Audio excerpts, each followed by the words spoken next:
Bersatu கட்சியிலிருந்து வெளியேற்றப்பட்ட பிறகு லாகூட் நாடாளுமன்ற உறுப்பினர் ஹம்சா ஜைனுடனே எதிர்க்கட்சி தலைவர் பதவியில் இருந்து விலகுமாறு பெர்சாத்துவின் தகவல் பிரிவு தலைவர் துன் ஃபைசால் இஸ்மாயில் அசீஸ் வலியுறுத்தியுள்ளார். ஹம்சா பெர்சாத்துவில் இருந்து நீக்கப்பட்டதால் அந்த பதவியை வகிக்க அவருக்கு இனி சட்டப்பூர்வ உரிமை இல்லை என்று அவர் தெரிவித்துள்ளார். பரிகாத்தான் மத்திய உச்சமன்ற உறுப்பினர் பிப்ரவரி 22 அன்று ஹம்சா பதவி விலக வேண்டும் என்று முடிவு செய்ததாக துன் ஃபைசால் தமது முகநூல் பதிவில் தெரிவித்திருந்தார்.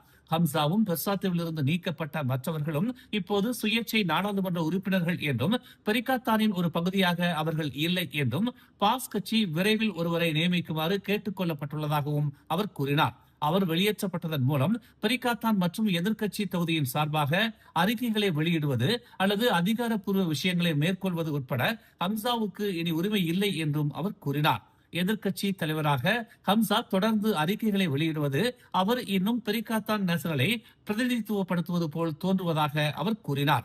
மேலும் செய்திகளை தெரிந்து கொள்ள தமிழ் மலர் இணையதளம், தமிழ் மலர் செயலி மற்றும் மலர் டிவி யூடியூப் சேனலை வலம் வாருங்கள். எங்களோடு இணைந்திருக்க மலர் டிவியை பதிவு செய்து கொள்ளுங்கள். உறவுகள் மகிழ்ந்திட விருப்பம் மற்றும் பகிர்வு சேவையை சொடுக்கிடுங்கள்.